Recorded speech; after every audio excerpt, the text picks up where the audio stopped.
Здраво на сите, втора сезона Бизнес Лидер подкаст и за да почнеме добро, почнуваме со Огнен Огненовски од Target Group и од продуктот Бизнес мрежа. Така да, Огнен, ти благодарам многу денеска што си тука, се изнасмеавме малку предходно пред да почне подкастот за се. И се договоривме дека тоа нема да го пуштиме. И се договоривме дека го исечаме, можеби и не.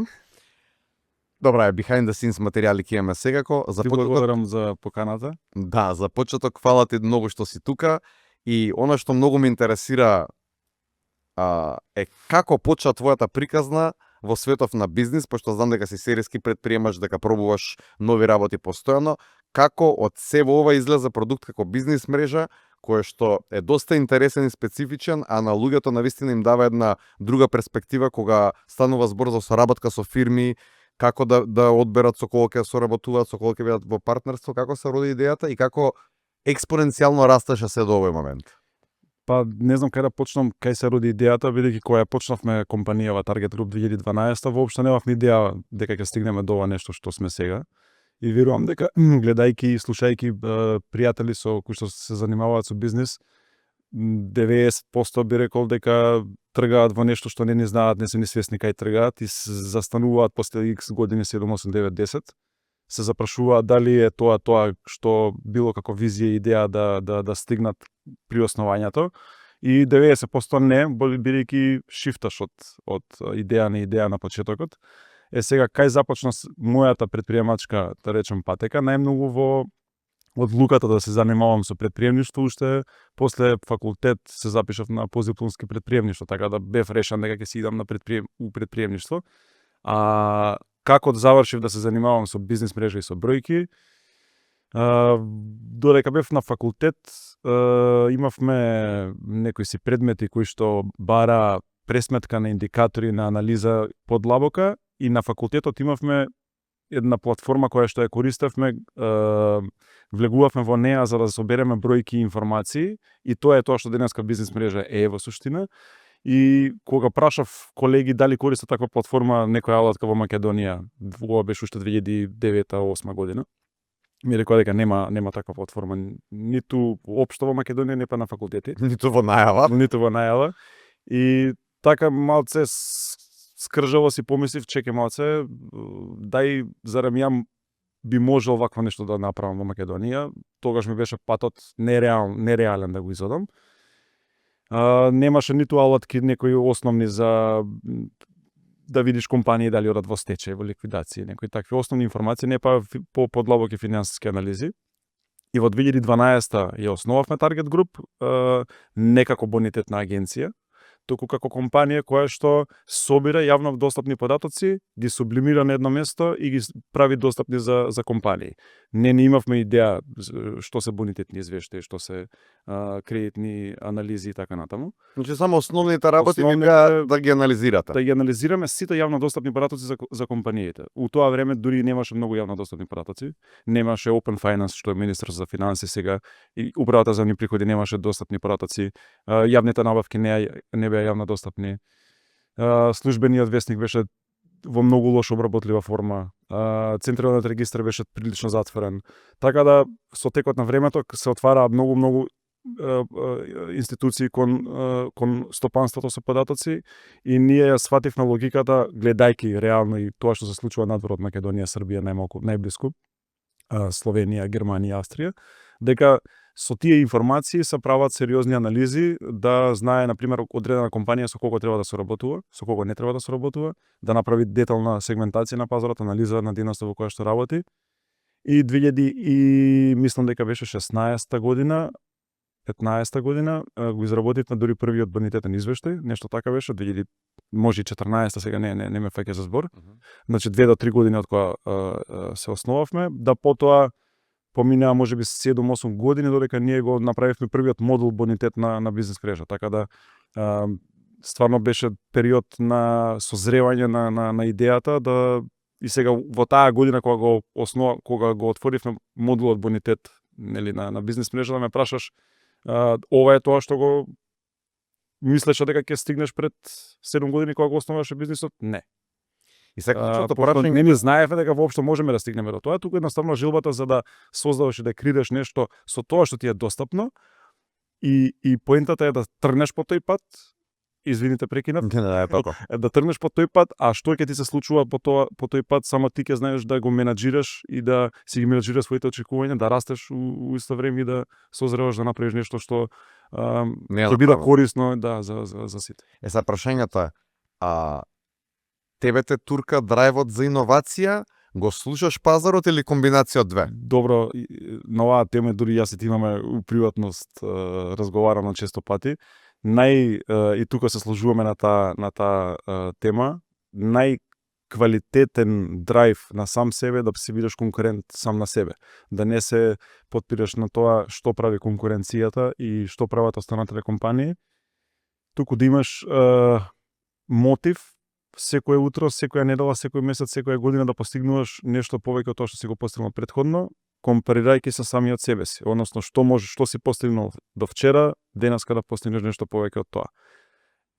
Ама од друга страна, и затоа сакам да дадам една препорака до сите идни предприемачи, да не ги гледаат, или сегашни бизнис лидери, да не ги гледаат конкурентите и да не ги пратат што прават, да не се оптеретуваат во наводници со нивното работење, туку да се мотивираат гледајќи се колку се подобри денеска во сооднос со вчера или минатата недела или минатиот месец.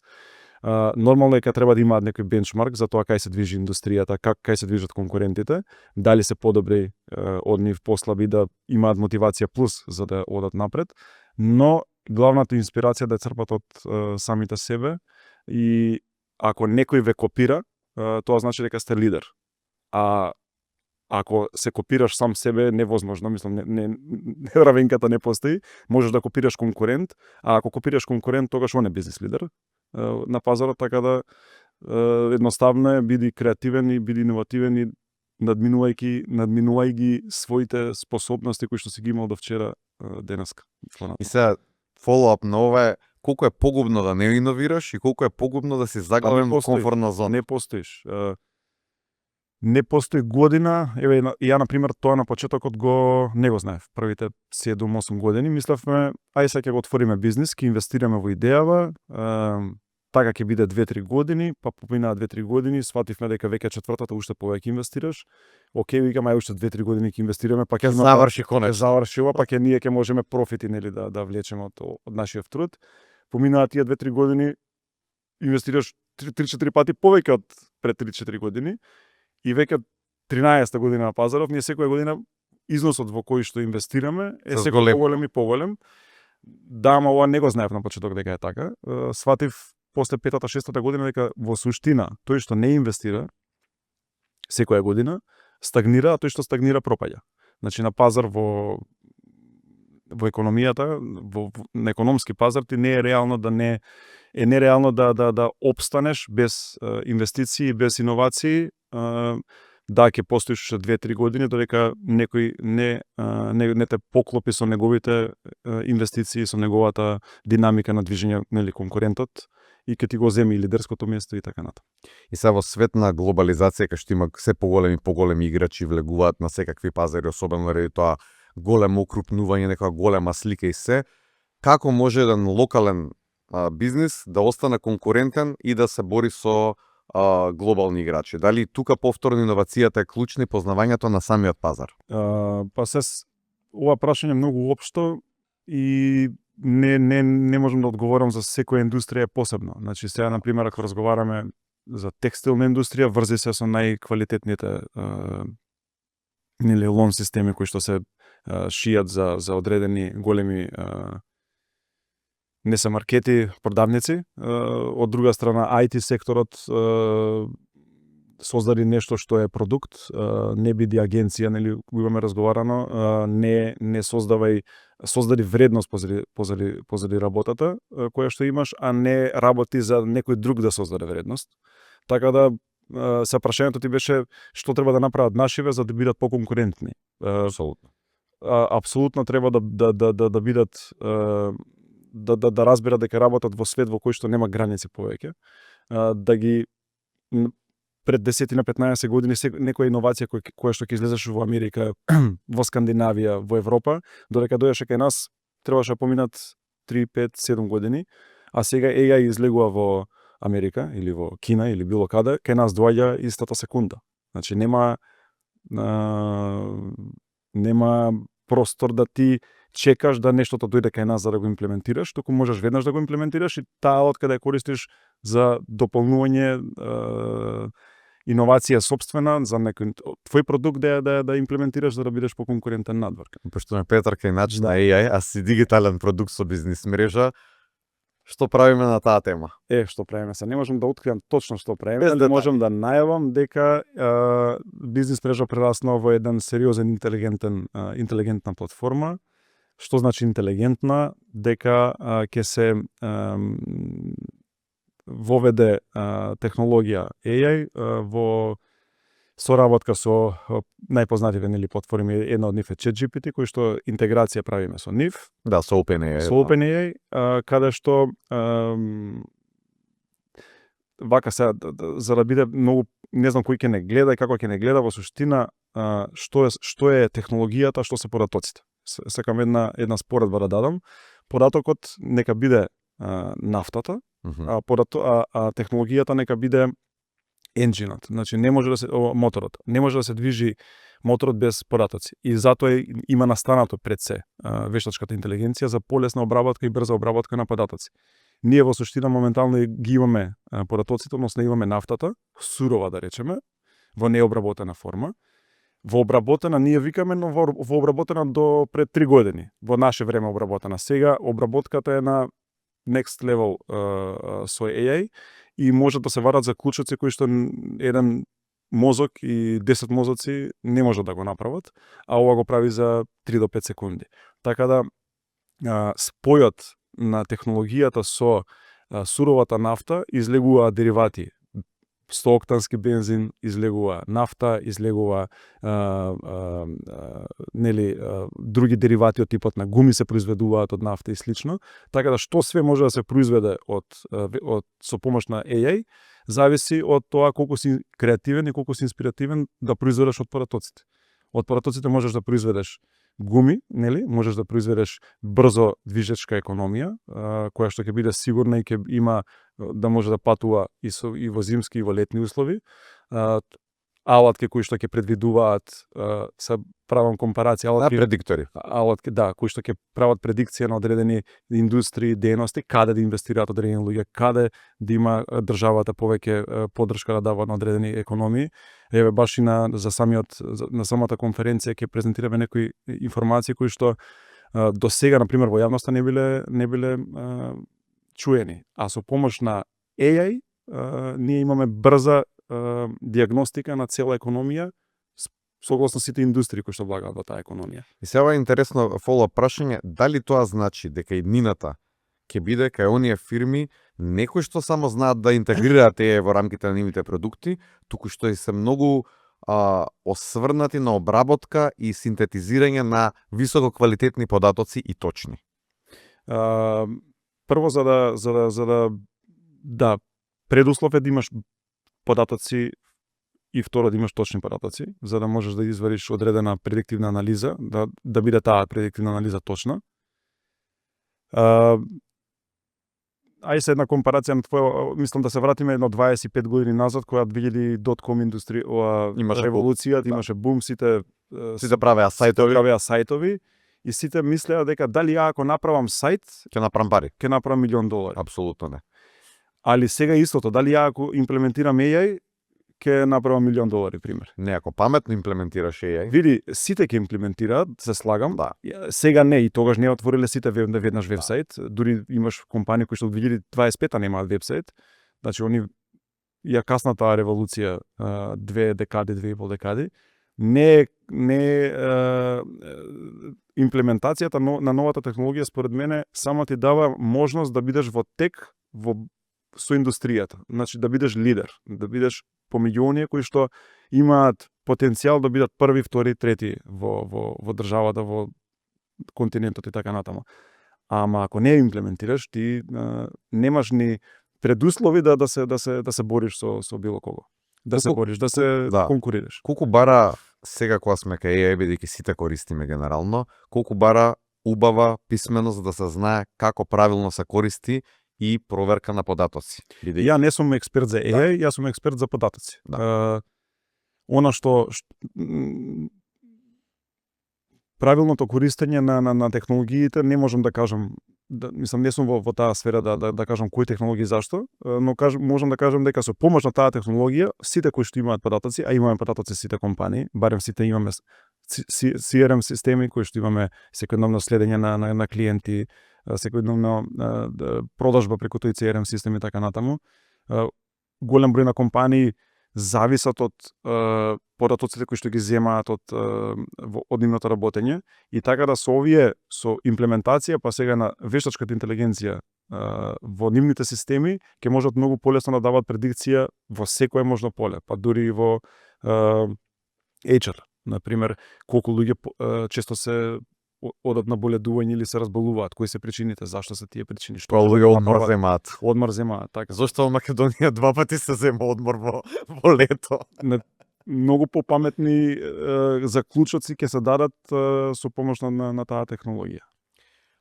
Кога сме на тема бизнис лидери, како се роди идејата за настанот и за целиот концепт и за целата платформа Бизнис Лидер и што е тоа што беше поврзано со начинот на работа на кој што функционира Target Group, кој што бараше еден ваков модел на проект да се роди, за да може нели и самата јавност да дознае повеќе за тоа кои се всушност по бројки релевантно најдобрите во соодветните индустрии во оваа држава. Сакам психолошки да објаснам зашто имаше потреба и како се роди идејата да воопшто имам желба да дојдам до еден концепт на бизнис лидер во Македонија. Во Македонија до пред 10 години, односно ние кога го започнавме негде бизнисот, отприлика 10 години, информацијата колку приходи правиш, колку добивка правиш, се асоциација беше дали си во некои мафијашки кругови, дали имаш каква кола возиш е еднакво на колку си ја оплячкал државата, и луѓето кои што правеа профити и правеа приходи се криеа да не асоцираат со тоа. Да не асоцираат со тоа. Кога почнавме да ги објавуваме пред 7-8-10 години ранг листите топ 10 компании во одредени индустрии, еве сега прв кажувам дека имавме ние јавување од тие компании со барање да ги скриеме тие компании, да не се појавуваат на тие ранг листи. Иако тоа беа actually успешни компании. Апсолутно, бидејќи ги објавуваш најголемите 10 по добивка во одредена индустрија. Мене тоа ми беше непознато. Зашто луѓето воопшто да се кријат за нивниот успех? Бидејќи јас пораснав и сватив дека успехот треба да го покажеш, да го споделиш, за да инспирираш други луѓе. Бидејќи јас лично имам инспирирано од луѓе кои што успеале, ја не можам да се инспирирам од луѓе кои што не успеале. Ќе се инспирираш, ама негативно од нив. Да, што не сакаш да бидеш. Што не сакаш да бидеш. И убаво е да ги имаш и тие, нели, за да направиш паралела и да ги избереш патот кој што сакаш да годиш. Сега, во тоа време во околниве земји започна вакви слични проекти на истакнување на најуспешните на најгламурозен начин. Значи тоа значи да се соберат во една гала сала, на една гала вечер, каде што ќе бидат истакнати најуспешните, ќе има една сеопфатна анализа на кои се тие, зошто стигнале, како стигнале до таму, ќе им се предарат награди, и ја кога го видов тоа последен пат се случуваше во Загреб, Сарајево, Белград, сватив дека компаниите сакаат да присуствуваат на такви настани, бидејќи тоа им е на нив маркетинг.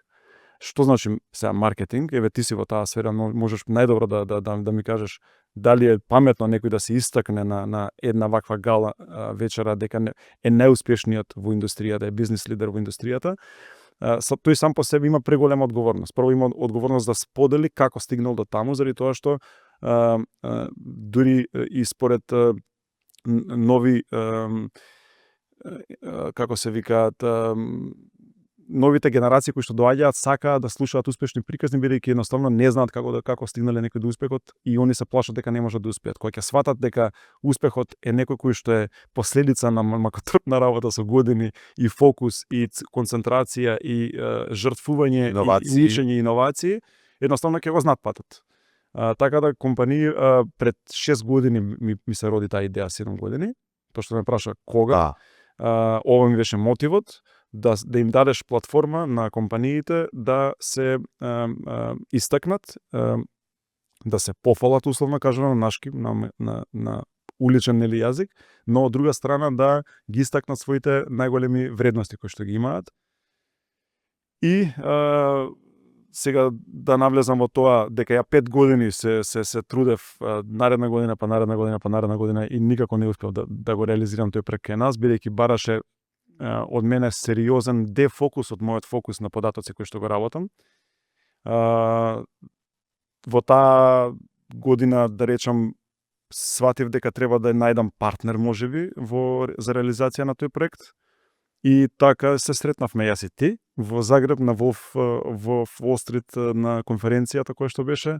Разговаравме за идејата и дојдовме до едни феноменални заклучоци кои што тригернавме и заклучокот беше дека ваква идеја да е потребна и на Македонија, но потребни се на Македонија многу други квалитетни настани, бидејќи она што го видовме во Загреб, како изгледаше и што се случуваше. Си рековме, ако може ова да се случува во Загреб, во Сараево, во Белград, која е логиката да не се случува кај нас во Македонија? И сега после успехот на минатогодишната гала и наградите, дали мислиш дека се уште има во Македонија компании кои што се скептици околу ова и да сакаат Да. така? Ама тоа е нормално. Баш и вчера разговаравме на една тема дека отприлика 5 до 7 години е тој период на созревање на одредена идеја и прифаќање од страна на општеството. Околу 2% оние early adopteri ги прифаќаат идејата одма. Следните од 2 до 10% ја прифаќаат следната година. Третата година ги прифаќаат тие од 10 до 50%. И тие последните се најтешки. Да, ама имаш секогаш 2 до 3, 5 до 10% тие последните кои што секогаш велат ова е само една пролазна идеја која што ќе замре за некое време. Така да во една популација од милион луѓе ги имаш сите овие карактерни особини. Овие 2% што секогаш што и да направиш ќе прифатат, ама и други 2% што и да направиш нема да прифатат. Така да потребна истреност, време за да дојдеш до реализација на твоите идеи во пракса, чекајќи отприлика 2 до 3 години за да нештото профункционира. Така да ова е втора година, веќе ќе има и нови ликови и нови компании кои што ќе се приклучат. Така да веќе од третата година ги очекуваме да се приклучат оние поскептичните кои што биле од старт. И кои што генерално дури има една чудна логика, генерално си се срамат од сопствениот успех, бидејќи мислат дека е нешто лошо.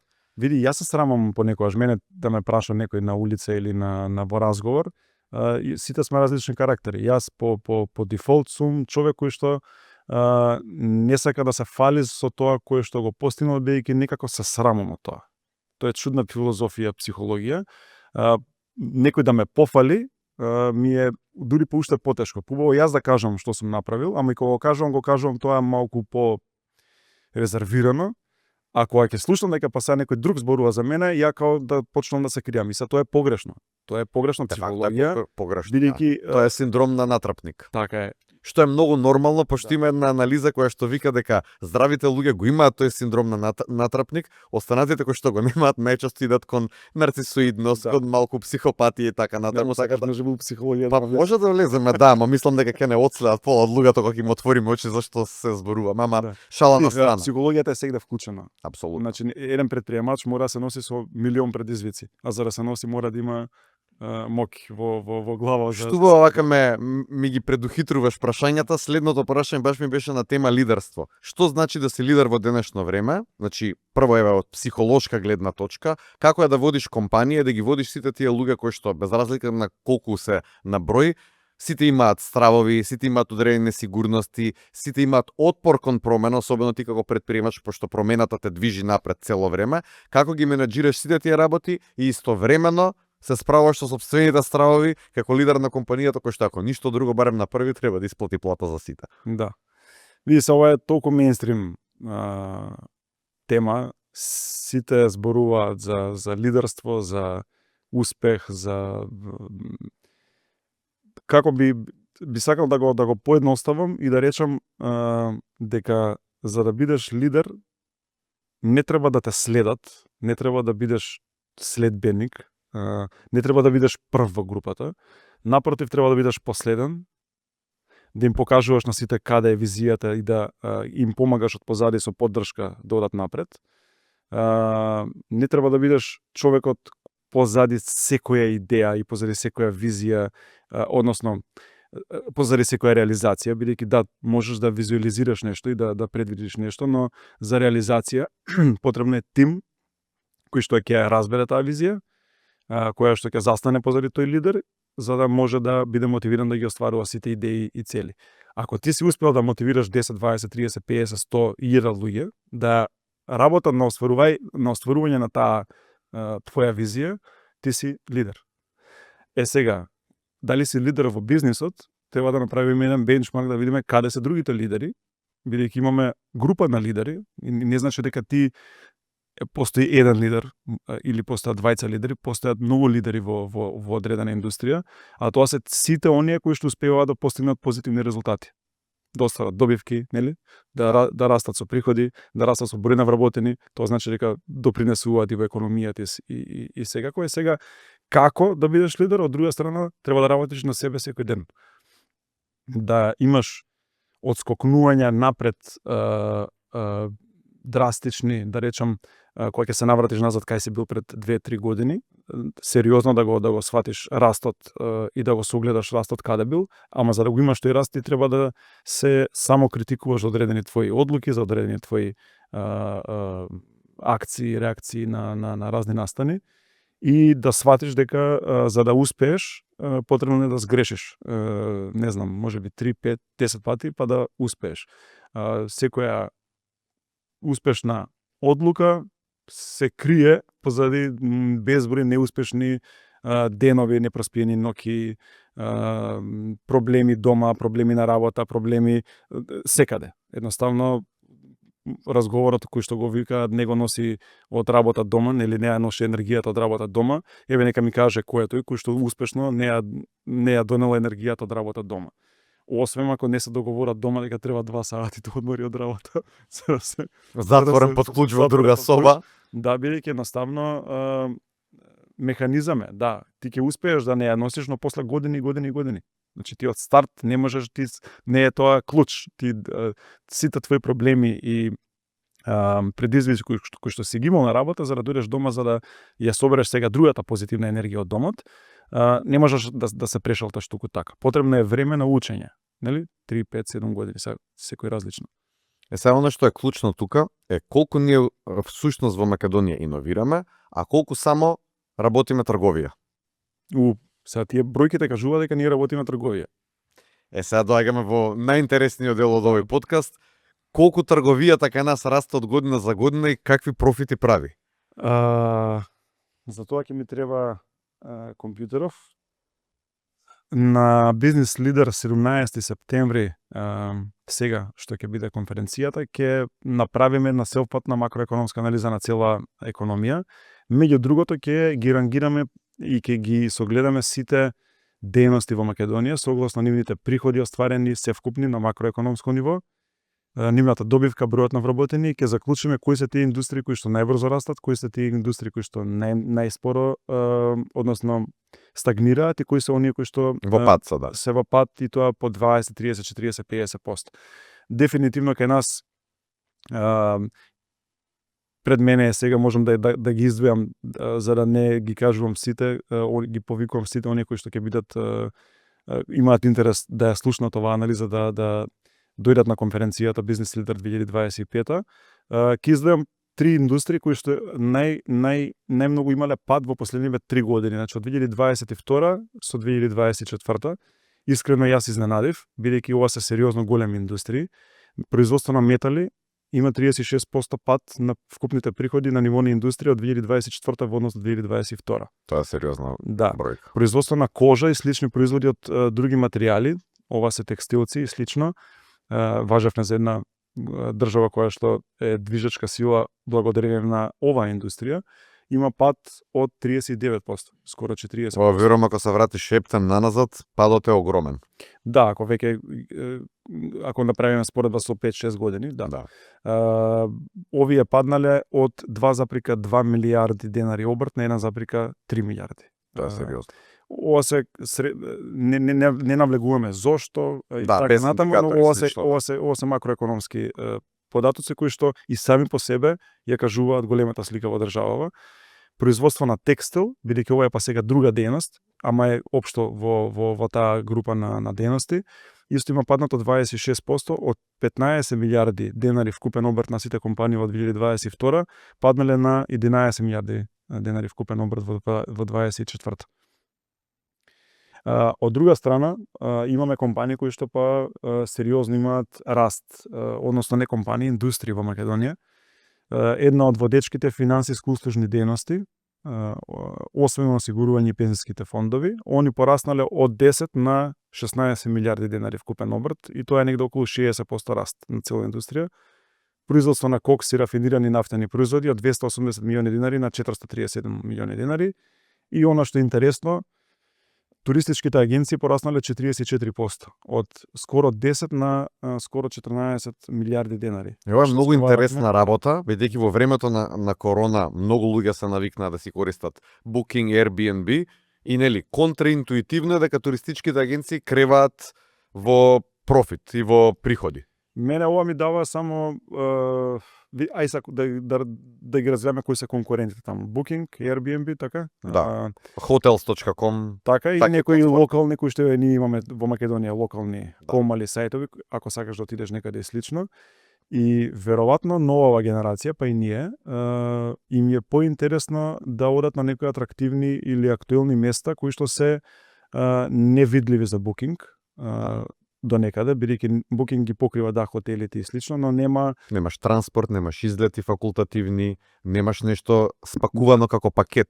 како што имаат туристичките агенции. Да. Туристичките агенции кои ќе отидат да преговараат со хотелите, неверојатно туку и така е, добиваат сериозно по ниска дампинг цена доколку го закупат 50-100 соби одеднаш.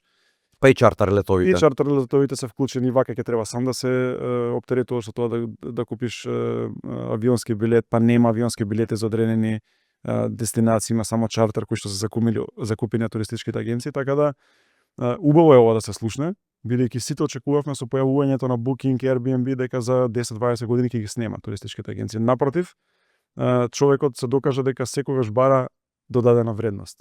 Нели? Booking И во тоа е- тоа време да. имаше додадена вредност и расте. Нели? И се уште расте, да. расте, но додадената вредност од друга страна, паралелно на тоа како сакам јас да го поминам моето слободно време, мене не може да ми го возможи Booking, може да ми го возможи некој кој што според мојот интерес ќе направи понуда, а тоа е со туристичките агенции, така да очигледен е и растот од 50% на ниво на индустрија сериозен за 3 години. Сега тука доста интересно, меѓутоа претпоставам дека немаме во моментот информации, колку па од тие што не иновирале туристички агенции згаснаа. Имаме такви анализи и тие анализи ќе почекаат еден месец, бидејќи тие ќе ги објавиме за Бизнес лидер галата, односно ќе ги издвоиме најголемите компании, веќе влагаме микроекономски во самата дејност и таму ги издвојуваме кои се брзо растечки, кои се овие нови компании, колку влегле во целата дејност, нови играчи оваа година, колку влегле минатата година. Имам интересни информации колку ќе влезат, па успеваат да преживеат во наредни 3 до 5 години, бидејќи стапката на преживување кај нас е сериозно ниска.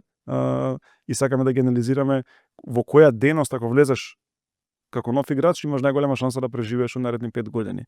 Така и такви информации ќе имаме да дадеме, бидејќи тоа ќе му даде на обичниот предприемач кој што започнува бизнис идеја каде му е најмал ризикот ако сака да започне бизнис. Бидејќи јас лично поаѓам од тоа дека ако сакам да започнам бизнис, без разлика во која дејност влагам, јас ќе успеам.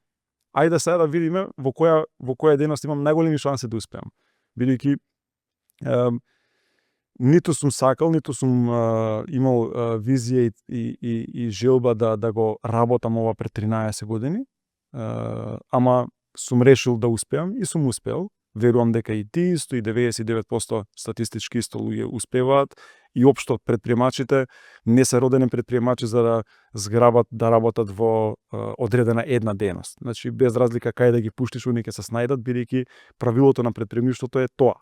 Во која дејност ќе влезеш, треба да ги земеш информациите од дејноста, да ги обработиш и да играш согласно индустријата. И колку е битно да си агилен во целава работа и да пивотираш, поради тоа што ако си заглавен на првичната идеја и не си флексибилен да ја смениш, дали тоа значи дека пазарот настанува ќе те сочвака буквално? Па 50-50 сум на оваа идеја, нова Тема. Некогаш упорноста и тврдоглавоста вродува со плод, можеби подосна Него порано. од вообичаено, после 5 години можеби, а можеби не. А од друга страна, Добро. Ајде, продолжи, интересно ми е ова. а од друга страна, ако пивотираш многу брзо, кои се, кажи ми ти, кои се гаранциите дека ќе успееш? Нема само бркаш трендови. Само бркаш трендови. И до кога ќе ги бркаш тие трендови? Ја мислам дека важно е да го најдеш, нели, она што го збориме, твојот клучен крајен купувач и продуктот кој што го нудиш да има пазар. И проблемот што го решаваш. Да, така. Тоа е клучно. Сега Да. пази, имаш моменти како Стив Џобс, кога Стив Џобс доаѓа на еден познат состанок и вика: "Не ми е мене битно што сака пазарот, јас му кажувам на пазарот што му треба." Тоа е веќе еден сосема друг став, Тоа е мајндсет на врвен па не знам, предприемач. да. Да. И некои други карактеристики тоа што се кријат во целата таа работа, меѓутоа да, има одредени луѓе кои што поставуваат трендови и гледаат толку напред што предвидуваат што ќе биде потребно и создаваат цели заедници, а има едноставно луѓе кои што се толку фокусирани да го решат проблемот, што без разлика како ќе го решат и за колку време, како што кажуваш ти, додека не дојдат до вистинското решение, не се откажуваат. Така да нема валјда формула што функционира за. Па нема формула, едноставно мора да види се, ако ти во еден бизнис си решил дека тоа е тоа и дека мораш само на газ да стиснеш и да идеш напред и нели не ги слушај, не ја слушај галамата околу себе, што се случува додека пилотираш со бродот, бидејќи галама ќе има секогаш, и ако си сконцентриран да испловиш со таа идеја, мораш да веруваш. Ако ти не веруваш во таа идеја, тогаш кој ќе верува во таа идеја? И види, ова е многу интересно и ќе ти кажам зошто. Интересно е поради тоа што на првата сезона на Бизнес Лидер подкаст ни беше гостин Игор Божиновски и он баш кажа, кога го прашав дали имаш некои совети кои што би си ги дал на младиот себе, и он каже едно многу интересно нешто, рече: "Не слушај совети од било кој, особено ако не го изоделе твојот пат, пошто луѓето многу трчаат да дадат совет за нешто за кое што не се стручни и да тема ми омилена. И да те наведат целосно на погрешни заклучоци. Ова Дали се слагаш со тоа? Не само што се слагам, и идејата на Бизнес Лидер конференцијата е да донесеме квалитетни консултанти. Тоа е муабетот, нели, стручни од индустријата. Од темата, бидејќи еве сега да не разберат сите што зборуваме, замисли да земеш часови за скијање од човек кој што од инструктор кој што не скијал никогаш во животот. Ама академски го познава тоа многу добро. Ама да, он све научил. Теоријата ја како знае. Да. Сега, да собереш информација за тоа што треба да правиш, да ја валидираш и да ја имплементираш од некој што никогаш тоа не го направил, е самоубиство. Значи, оди, направи го тоа и тоа од човек кој што се однесува совет предприемачки, од човек кој што нема компанија и кој никогаш во животот не водел бизнис, не зборам да не водел тимови. Да. Едно е да водиш тимови на ниво За на некој менеджмент друг, структура, да. а друго е да менаџираш со компанијата, а друго е да управуваш со таа компанија, а трето е да бидеш сопственик на таа компанија. Така да, многу е важно од кого ги бираме советите.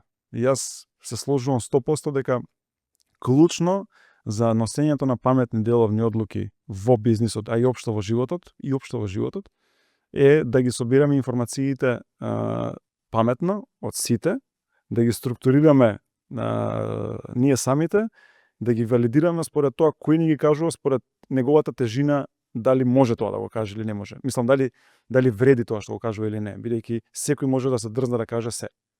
Направи ја таа одлука, направи го тоа, чеке малце. Не мора да контрираш, но валидирај го тоа, кој е тој што го кажува тоа на тебе да го направиш тоа и тоа. Дали има некакво бекграунд искуство од таа тема, какви се неговите успеси на таа тема. Пивотирај. Океј. Зошто? Он има пивотирано, он има успеано.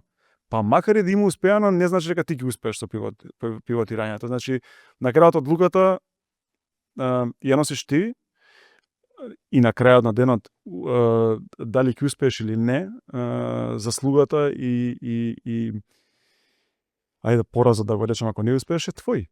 Не е на некој што не смееш да го окривиш некого за тоа дека ти дал. Се дали поразите треба да демотивираат? Апсолутно не, треба една добра мотивација да бидат за следниот чекор понатаму.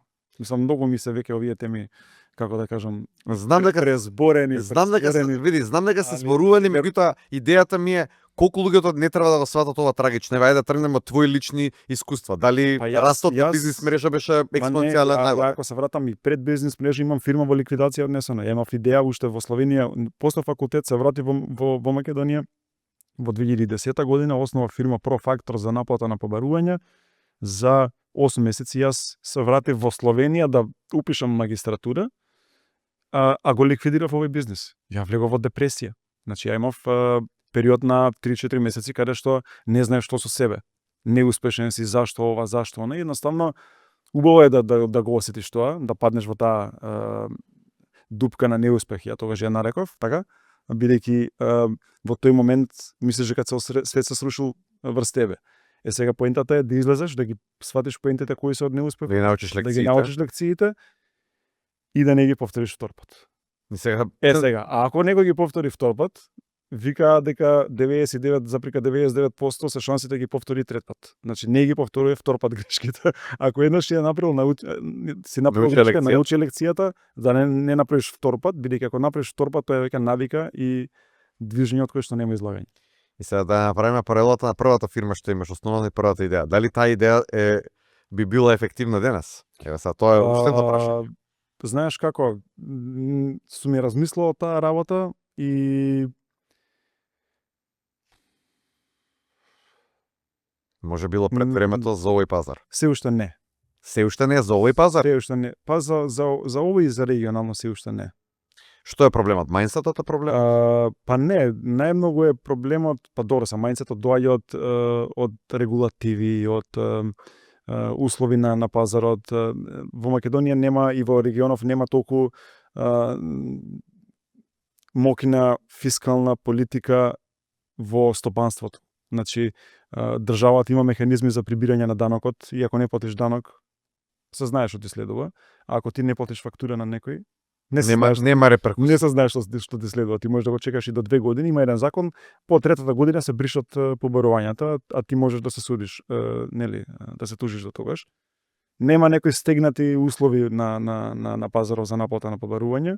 Доколку би имало, убави би биле овие механизми За брза наплата. за брза наплата. Ама бидејќи нема, а има во поразвиени европски земји, ваквиве системи многу ефикасно работат. Значи реално гледано тука се трга прво од регулатива, па после е последица Да. производот. Па да. Бидејќи така и мајнцетот, секој ќе сака да искористи алатка која што ќе му помогне да не влезе во црвена зона за државата. Ако државата вика мора да ги порамниш сите, да ги исплатиш сите твои обврски заклучно со валута толку и толку дена, ако не ќе следува тоа и тоа, ти ќе збараш алатки што ќе ти помогнат за да го постигнеш тоа. И се оваа алатка е таа.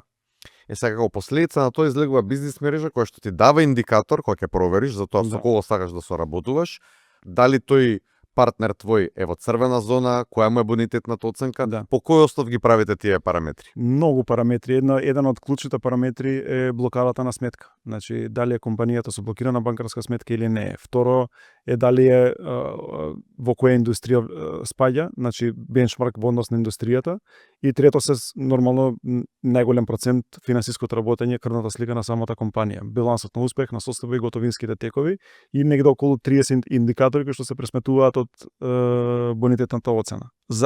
Кои што служат за таа црвено, жолто, зелено или за пресметка на бонитетната оцена. Тука влагаат коефициентта задолженост, колку е задолжена компанијата, колку користи собствени средства за да го финансира работењето или се задолжува со кредити, позаемници собственикот за да работи. Какви е долгот во однос на капиталот, например некоја компанија има, еве да речеме 100.000 евра капитал, стамбен, ова деловен простор незин, а има 300.000 евра во долгови, значи соодносот е 3:1. Ако ние почнеме да соработуваме со компанија која што има 3:1 сооднос на долг према капитал, како да се надеваме во случај на спорно побарување дека ние ќе го наплатиме од нив? Бидејќи имаат 3:1 сооднос на долг према капитал. Ние немаме од што да го наплатиме нашиот долг, бидејќи капиталот е 3 пати помал, нели, на компанијата, така да има многу индикатори кои што влијаат на креирање на таа бонитетна оцена, а на крајот на денот зашто е бонитетната оцена? Тоа е симплифицирано една буква која што е пубаво пазарот да се образува што значи буквата, одошто да се образува што значи цел бонитетен извештај. Значи све што треба да знае одреден клиент е што значи одредена буква и вие со само една буква ви е доволно да знаете дали вие соработката со одредена компанија ви Ризично. носи ризик, Да. ви носи успех и така натаму. И сега прашањето е колку може да се направи предикција ако нека компанија година за година и се влошува бонитетната оценка дека таа повеќе нема да постои. Предикција, види се, позади компаниите стојат луѓе. Значи, и најуспешната компанија, тоа го кажувам, и најуспешната компанија со бонитетна оцена А, ако сопственикот одлучи дека оваа компанија станува со бајлето и утре вика нема да постои, таа компанија нема да постои. Значи, ние секогаш го имаме човечкиот фактор во компаниите. Компаниите не се предмети, тие се резултат на луѓето, така да предикцијата е секогаш најголема шанса. И кога велиме најголема е шансата да нештото не се случи или да нештото се случи, тоа значи дека е барем повеќе од 50% шансата да се случи или да не се случи. Што во економијата и во статистиката е правило да ние носиме одлуки базирани на информации, базирани на статистика, на наука. Значи, Да, историски наназад. Историски, ако одредена компанија 5 пати била блокирана во последната година, колкава е веројатноста да биде блокирана 6 пат? Многу голема. А колкава е веројатноста да биде компанија блокирана прв пат, ако дејноста има 20% последователно зголемување на бројот на блокади во последните 5 месеци. И сега има многу индикатори кои што влијаат и на индивидуалните компании, но и на севкупна на дејноста. Во ковидот имаше одредени дејности кои што беа погодени. Од друга страна имаше дејности кои што направија бум со приходи, со добивки и така натаму. Така да сите тие информации важат за да се изгради таа една голема слика за една компанија. И една компанија дали е високо или ниско рангирана, влијае во која индустрија е. Види, ова многу интересно поради тоа што ако го земеме да речеме гостителскиот сектор, они беа многу погодени во короната и има драстичен раст одма по короната. Сега тука такви некои работи може да бидат предвидливи, може да не бидат предвидливи, кои други индустрии вака нешто се одскокнуваат во последниве неколку години. IT секторот нормално најмногу одскокнува, пред се поради тоа што можноста да некој работи од дома и од Македонија за цел свет за цел свет е како во ниедна дејност остварлива. Вие сега во метална индустрија ако сакате да произведете челик, вие морате да го произведете челикот тука, нели? И да го извезете на било кој пазар, а на било кој пазар конкурирате со цени од друго место и така натаму, производство на челик од трето место. А во IT секторот вие можете да работите за америчка компанија, за германска компанија, за француска компанија од Македонија, креирајќи додадена вредност на таа компанија. Колку е тоа добро за македонската економија? Еве ние ги направивме споредбите со Романија, со Бугарија, со Србија, каде што процентот на product-based компании од IT сектор е многу повисок, кај нив и приходот многу повисок на ниво на индустрија, но и профитите многу повисоки, а најважно е што одржливоста е најголема. Ако се случи паралел така е нас. Кај нас има многу мал број, дури Масит како организации и други организации, стопански комори се трудат да влијаат кон ајде сега македонски да го буста тој сектор да креираат додадена вредност преку продукти. Па и регулативи да се направат преку државата некои за да може да креираат повеќе продукти, бидејќи еден мал крах на добавувачот од Америка, не постои фирмата. Не постои од 200-300 вработени ќе угасат преку ноќ. Да.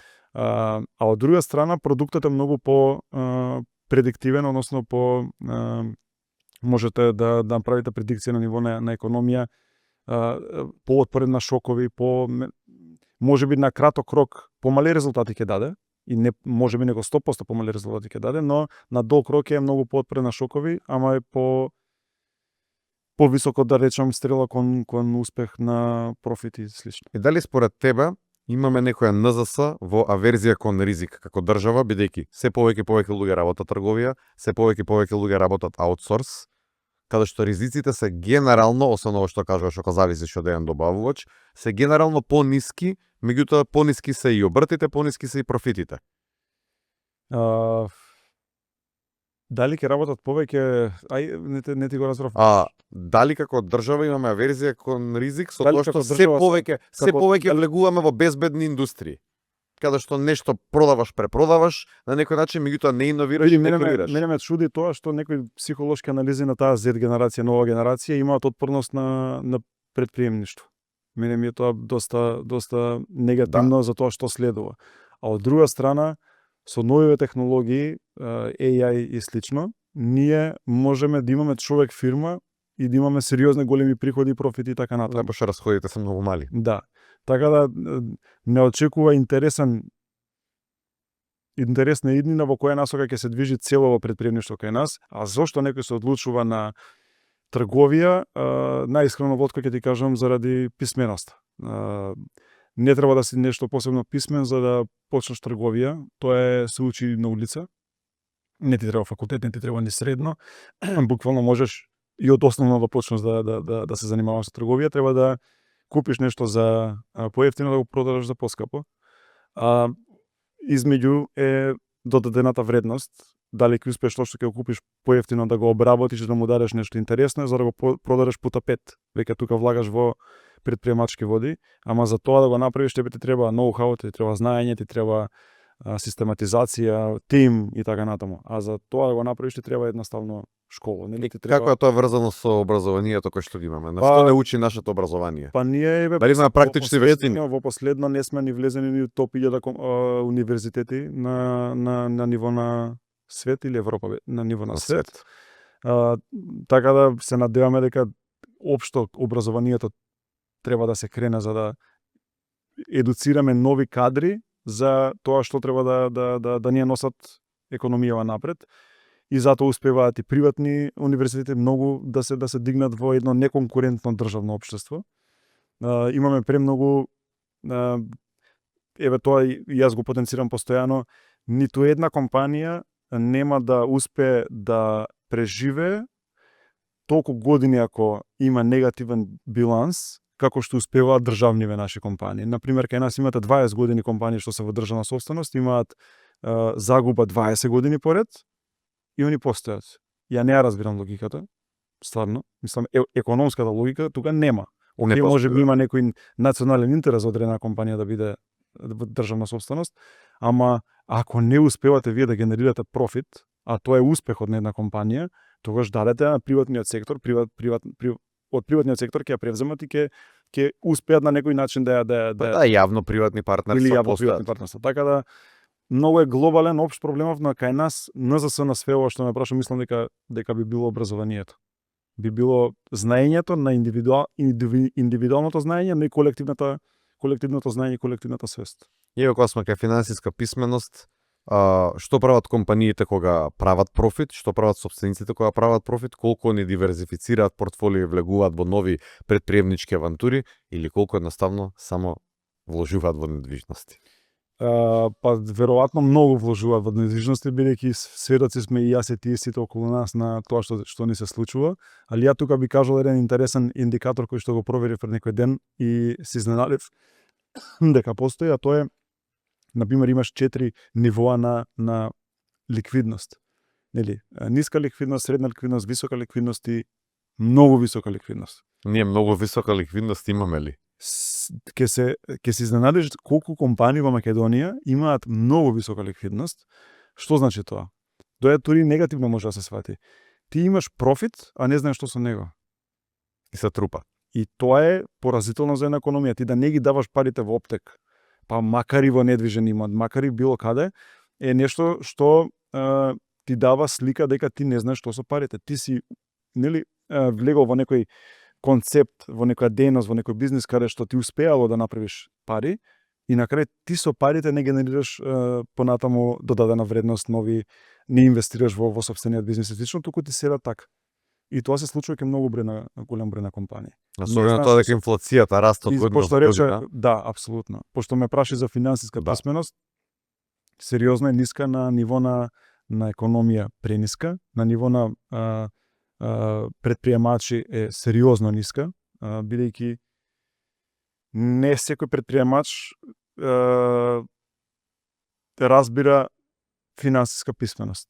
И се има повеќе нивоа на финансиска писменост, ајде да речеме таа основна финансиска писменост, но имаме и лични финансиска писменост за личните финанси, која што е повеќе импликативна за физичките лица. Не знаат што со 10% од платата што ќе тргнат на страна. Ако тргаат на страна. Па би требало да се паметни да тргаат на страна, нели? Тоа реалноста тоа не го кажува. Со оглед на тоа колку е задолжено населението и живее на брзи кредити и кредитирај. да, За жал. за одмор, за било што, за банални работи за кои што не може да ги платат. Така е. Сега, тука генерално прашањето, што е тоа што треба да се направи кај младиве за да сватат каде треба да иновираат и дали едноставно сите треба да бркаат трендови или да почнат да се квалификуваат во некои области каде што имаме дефицитарен кадар. Јас сум 100% убеден дека ние сме доволно мали и необразовани да не треба ништо посебно да направиме освен да копираме успешни трендови, успешни бизниси. Значи ние ако мислиме дека ние од Македонија ќе успееме да измислиме топла вода, се лажеме, бидејќи топлата вода се измислува во Сан Франциско, се измислува во Амстердам, се измислува во Пекинг, во места каде што јас и ти ако денеска пиеме кафе, таму пијат кафе на улица и се среќаваат луѓе кои што се екстремно во елитата на економското знаење, во стартап екосистемот и така натаму. Ние едноставно треба да прифатиме каде сме, од каде сме и кои сме и да пробаме најквалитетно што може да реплицираме, видоизмениме нешто што веќе постои, да му дадеме поинаква форма, можеби и слично, па макар и да конкурираме со одреден продукт, со поевтина работна сила и слично, за да успееме да конкурираме на други.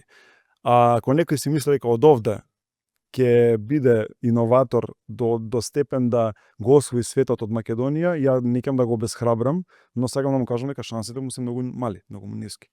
Ако некој ме разбира, значи ја не ги обесхрабрувам, не викам не. Апсолутно. Шансите се 1%. И шансите за пошто немаме ни ние екосистем на поддршка. Апсолутно. Пошто треба ти стварно да измислиш топла вода, сите околу тебе да ги промениш во твоја Кој корист. измислува топла вода? Тој што има систем на знаење квалитетно. Па да, и што државата иновира исто така и државата инвестира во нови знаења, нови технологии. Се слагам. Например, еве, кога ќе земеме вештачката интелигенција, сето тоа што се случува, како што кажа, се случува во Сан Франциско, се случува во Пекинг, нели, под наводници, односно во Кина на највисоко ниво, се случува сериозно исто така и во Русија. Европската унија уште тапка во место, а е западен свет за нас, развиени економии кои што немаат, уште се договараат дали ќе има регулатива или нема да има регулатива, каде што веќе други водат сериозно напред. Сега тука имаш и морална дилема, дали е окей толку вештачката интелигенција и машинското учење дојде толку брзо напред без регулатива, вистината е секогаш во средината. Па јас мислам дека регулативата е таа што треба да дојде втора. Да. Ама да дојде релативно брзо потоа за не избега работата од контрола. Не сум сигурен. Што значи релативно брзо за тебе, за мене, за не знам Ова е пребрзо време во кое што живееме. Да. Промените се случуваат на дневна основа веќе. Еве ја баш имав такво искуство, пошто активно ги работам повеќе large language models. Еден ден Gemini е 10 пати подобар од ChatGPT, па излегува DeepSeek, па тој е подобар, па излегува на Alibaba модел некој и така натаму и ти едноставно не можеш да пратиш. Се слагам и јас сум од оние луѓе кои што многу лесно прифаќаат новитети. Сакам да верувам дека секоја иновација, не сакам туку верувам дека секоја иновација е за добробит на целото општество, ама сакам да им укажам на сите дека секоја иновација носи и последици. Кога се измислиле оружјето кога се измислило или ножот кога го измислиле, со него штителе да не дојде до моментално нели би требало да биде така и така ево најголем дрил на држави демократски. Оружјето штити од војна, полицијата го носи за да заштити некого. Да заштити. Но затворот постои за оние кои што го злоупотребуваат оружјето да убијат некого, нели, да линчуваат и да наштетат на некого, така да не можеме заради тие примери ние да не го прифатиме оружјето. Не можеме заради примерите дека ножот се користи во убиства и слично, да ние го забранеме, не можеме леп да пресечеме дома. Значи ние мораме да ја гледаме користа од одредена иновација, за да знаеме каков е бенефитот прифаќајќи го, ајде сега да го регулираме. Ама ако го регулираме ние на старт, ние го ограничуваме процесот на иновација, нели на иновирање. Ти кога ќе регулираш нешто, не може да иновираш. Зошто е тешко ти да иновираш финансиски услуги ако немаш закони за регулатива финансиска, нели? Дозвола да можеш да работиш со финтек индустрија и слично. Да, еве и тоа кога сме на тема финтек индустрии, кај нас има иновации, меѓутоа колку на пример законите се флексибилни за да може да продолжи да се иновира. Не сум во тој сектор, ама знам еве следејќи ги информациите и паратоците дека тапкаме многу, мислам не тапкаме, многу поспоро се развиваме во однос на пример балтичките земји, Естонија, Латвија, Литванија, каде што кај нив па и кој ќе видиш сопственичката структура на компаниите, на финтек компаниите се претежно од тој регион, нели? Балтичките земји и Источна Европа. Да, Естонија на пример е целосно електронски функционира, електронски пасош има се дигитално државјанство. Да, дигитално државјанство. И она што е доста интересно е дали таму бизнисот диктира како ќе оди регулативата. Капитализам. Ја не гледам ништо лошо во тоа. Дали кај нас треба, на пример, и владините институции се поотворени кон бизнис секторот, за да има побрз раст на Па, ако ти не поддржиш некој во нештото што го прави, он нема да го прави добро. Нема да го прави да даде немногу од себе, и ако ние не го поддржиме стопанство, ако не ги поддржиме ако не го поддржиме капиталот, многу е погрешно интерпретирано и сватено зборот капитализам. Како некој негативен лош збор. Многу вулгарен е. А капиталист е еден, знаеш, онака како да го вреѓаш некој. А во суштина капиталот моментално е тоа кое што му помага на општеството да напредува, да иде напред. Да, двигател на економијата. Ама и не само на економијата, здравствените системи се поврзани со економијата. Образованието е поврзано со економијата. Ние зошто викаме дека немаме добро образование? Па ние да сме побогата земја, ќе имаме подобро образование. Дека ќе инвестираме повеќе капитал да инвестираме во образование. Така да, ако не го поддржиме капиталот на приватниот сектор, ние треба да знаеме дека ова е тоа што ни се случува. Имаме и ова е реалност. Едноставно потребна е поддршка на капиталот, бидејќи од тие даноци, од тие примања кои што ќе ги земе државата, поддржувајќи го капиталот со години, нели? Ќе може да инвестира во било кој сектори и тоа е циклично движење нормално. И апропо овој разговор, колку настаните како конференција во бизнис лидер што сега ќе организираме, колку е тоа една додаена платформа на која што може да се разменат отворено вакви идеи, а и самите луѓе кои што доаѓаат на настанот, колку треба да бидат отворени да се вмрежат едни со други, да почнат да ги зборуваат овие работи кои што мора да се променат. Ја прво ги охрабрувам сите да дојдат сами на оваа конференција, ако не сакаат да дојдат во придружба со некој друг, односно ако немаат придружба од некој друг, бидејќи нетворкингот е најголемата додадена вредност на вакви настани, покрај учењето што го имаат, односно и отворената дебата, и отворената дебата, добивањето на информациите од луѓе компетентни да зборат на таа тема. Сега се навратиме од тоа, слушни од секого, но избери од некого, односно од тој што треба да избереш. А доаѓаш на ваква конференција за да слушнеш информација од компетентни луѓе кои што тоа што ќе го кажат е благодарение на тоа што го направиле во животот. Ако е успешна или неуспешна приказна, е да го превземеш тоа што они го доживеале како успех или како неуспех и да го имплементираш во своето работење. Ки има присутни лидери од македонскава економија на повеќе панели, нели, во повеќе теми ќе бидат опфатени, поканети се и веруваме ќе дојдат од владени представници, така да убаво е да се тој спој на државата со стопанството, да има повеќе разбирање, поголема корелација, и од друга страна чинителите на нашето стопанство, компаниите, односно лидерите кои што ќе бидат во публика и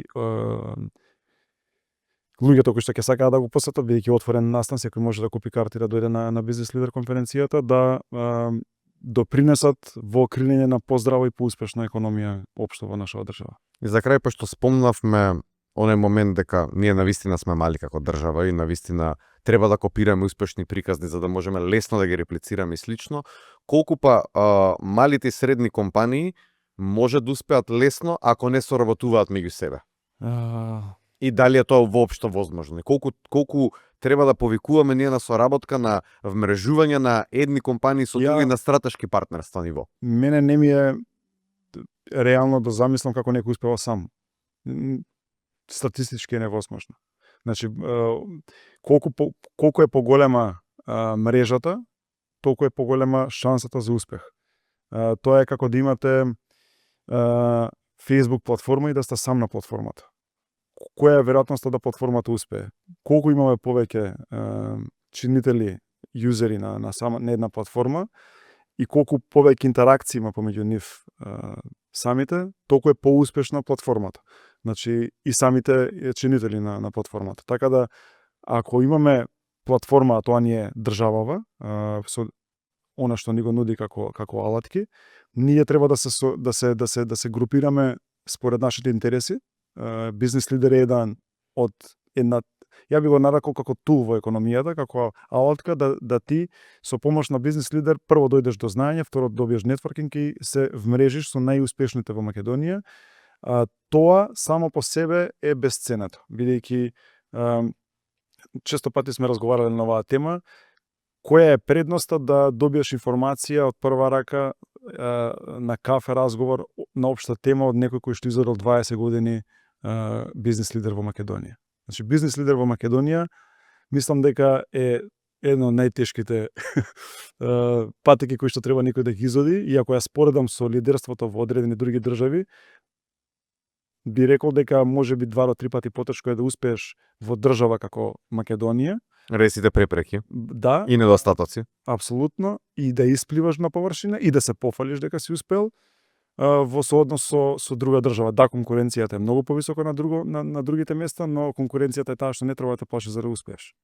Меѓутоа самите основни елементи што ги имаш како поддршка во рамките на еден систем се многу пофункционални и побрзи. Ја ќе видам најсреќен ако нашата визија и цел успеа, тоа е да створиме едно отворено општество во кое што сите ќе зборуваат за успех и сите ќе разменуваат идеи, нема да се плашат од корупција, нема да се плашат од криминал, нема да постои нели тоа. А ова е еден начин да го истакнеме успехот на сите компании во Македонија и да дадеме перцепција, односно перспектива на младиве кои што ќе влегуваат во овој свет да знаат како се доаѓа до таму. И сега сепак уште едно подпрашање при крај, кога веќе сме кај младите, пошто неколку пати ги спомнавме. Кој би бил твој совет за млад предприемач кога почнува сега, на што најмногу да обрне внимание? Да не обрнува на ништо, да почне денеска. Само акција, само движење. Пошто јас се кларам дека ако не гледа веќе година дена се мисли дали да почне и се јаде зашто не почнува, утре да почне, денеска да почне. Без разлика на реперкусија. И да не, значи да почне. Движењето е главно. Прво вака. Шансата на статистички на секоја компанија ново основана во Македонија. Например, во Македонија годишно се основаат негде околу 7000 правни субјекти, а околу 6000 компании. За 10 години 40% од нив преживуваат. Значи на овој што седи дома, има 40% шанси да успее. Само ако тргне. Лично големи. Само ако тргне. Да. Сега, ако тргне и почнува да размислува и почнува да се вмрежува и почнува да се образува во тоа што го прави и да систематски навлегува во компанијата и во дејноста во која што работи, на него шансите да успее му се сериозно големи. Јас ќе ти заблагодарам многу. Мислам дека имавме многу интересен разговор. Мислам дека многу луѓе ќе се пронајдат во ова што зборуваме. Сигурно дека има и некои интересни коментари на темиве кои што ги начнавме. Меѓутоа, многу сакам да ти заблагодарам што беше тука денеска. Многу ми се допаѓа пошто беше многу екстремно отворен разговоров и мислам дека луѓето ја добиваат целосната слика за тоа што може да направат и што треба да прават за да успеат понатаму. Ти благодарам на поканата и се гледаме на 17 септември во Александар Палас на Бизнес лидер. Имавме стварно еден убав разговор, ја и ти овие разговори ги терам и во приватност, секогаш кога ќе се видиме и соработуваме и партнери сме во ивентика, така да ми беше многу драго и многу мило, се надам дека сите што не гледа ужива и извлекува некои интересни поуки од целиот разговор. Ти благодарам многу. Фала ти.